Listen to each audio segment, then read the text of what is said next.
Earlier this week, there was an article that came out from the New York Times, and the article is essentially showcasing how artificial intelligence is making all the difference in Ukraine and how artificial intelligence, AI, is the new nuclear weapon. And this is a new era. This is a new dawn. And I've been saying this for quite a while on my channel. The article specifically mentions the capabilities and use case of Palantir, which I'll go over in just a moment. And they also mention a Palantir SPAC called Black Sky, which does satellite imagery. And if you know about Palantir, then you know about Meta Constellation, where they use private sector satellites, and that's how they get all the imagery, and they give you real-time data that you can actually use. A lot of people don't know the humble beginnings of Palantir and why it's so important that Palantir right now is in Ukraine. What's happening right now in Ukraine, Palantir is essentially doing two things: on-the-job training, which is to see if what their products they have work or not, how can they tweak them, how can they make them better, so on and so forth, and research and development, which is an extension of this. This is ChatGPT 4. I highly suggest that everybody uses this. So I wanted to just ask ChatGPT 4, and why am I doing this? Just because it looks cool, and I could say I'm using ChatGPT 4. I'll probably get like 100 more views. How did Palantir get its initial funding? A lot of people don't know this. Palantir Technologies, a software company specializing in big data analytics, was founded in 2003 by Peter Thiel, Alex Karp, Joe Lonsdale, Stephen Cohen, and Gary Tan.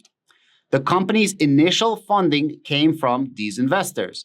However, in addition to Thiel's personal investment, Palantir also received funding from In-Q-Tel, the venture capital arm of the Central Intelligence Agency.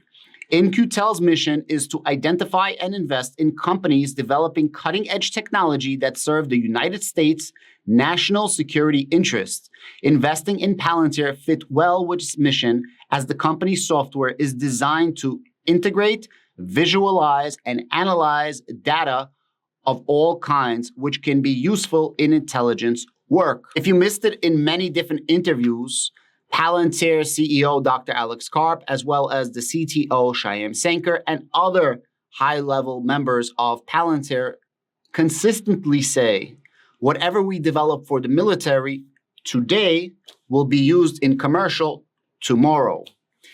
Palantir, all the way back from 2003, was getting military funding to develop their software.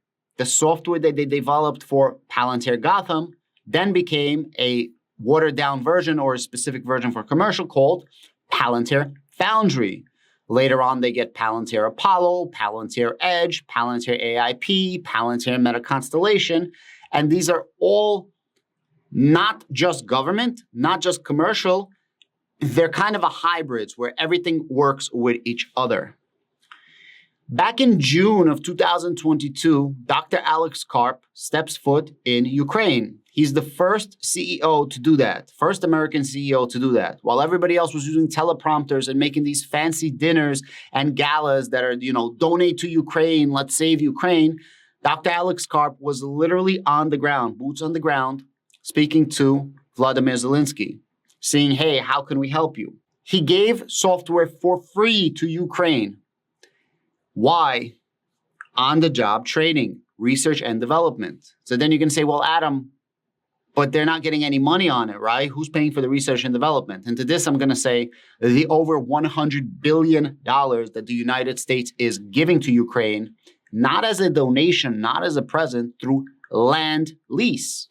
You see, Ukraine is now indebted to the United States. They're going to be indebted to the United States pretty much for the rest of, existence and time. The debt that they have to pay back is essentially going to be extremely difficult, if not ever feasible, to pay back. This is modern day imperialism of the United States, right? We're your friend and nobody's going to bully you, but United States is kind of the bullies. We all know what I'm talking about, right? But this is good for United States citizens. This is good for Ukrainian citizens because they get to keep their country. And this is good for people that invest in Palantir. Again, these are just my own personal opinions. I'm not a financial advisor, and I am not qualified to give any financial advice. This is just me thinking, and talking out loud. So the United States is funding Ukraine. Ukraine is using Palantir. Palantir gave Ukraine a taste. They like gave them that little, that first rock. And now they're like, yo, we need more. We need more. And then you have this article that came out earlier today. Startups bring Silicon Valley ethos to lumbering military industrial complex. Small, fast-moving U.S. tech firms are using the war in Ukraine to demonstrate a new generation of military systems, but face the challenge of selling them to risk-averse defense department. Now, if you go a little bit lower and you type in Palantir, they're going to give you an entire paragraph about Palantir, perhaps the most revolutionary use of American technology. So in this article, they mention a lot of different companies, but they specifically are revolving around Palantir. The most revolutionary use of American technology in Ukraine has been the application of software that uses artificial intelligence made by Palantir to help with targeting efforts.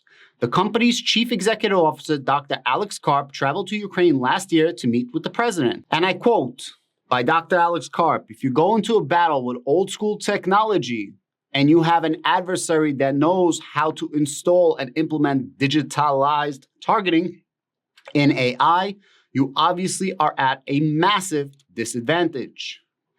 AI is able to make millions of decisions even before human knows there is a decision to make, said Will Roper, who served as a top Air Force procurement official until 2021. And I quote, it's kind of like being at the starting block of a new era of warfare. Now, I did ask ChatGPT to give me a summarization of the entire article. U.S. tech startups are bringing AI to the battlefield in Ukraine, revolutionizing warfare. Fordham's drone uses nets to intercept enemy drones, Spider-Man style. Commercial satellites from Maxar Black Sky. Now, Black Sky is a Palantir SPAC. Black Sky has satellites in the air. And Palantir has Meta Constellation, where they take data from all of these different satellites and they give you near real-time information.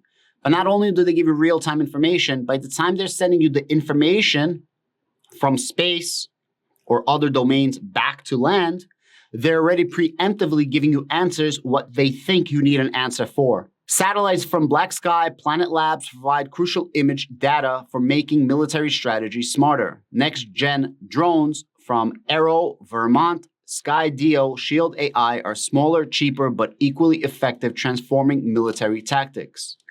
Palantir AI software, crucial for tactical decisions. CEO Alex Karp stresses its importance. And this is a summarization. The AI potential in warfare compared to nuclear weapons, it's the dawn of a new era. Despite breakthroughs, Pentagon's slow procurement affects startups. Advocates call for more collaboration with private sector. Startups like Primer use AI to decipher enemy communications, providing vital intel. AI revolution in warfare is here, with Palantir leading the charge. So that's a summary of the entire article. Again, I thought it would be cool to show you how I use ChatGPT. I'm gonna literally use this as a tweet and add my video to it later on. If you guys are not using AI and stacking it, not just one AI, you guys are at a severe disadvantage. So now we know how Palantir develops their software.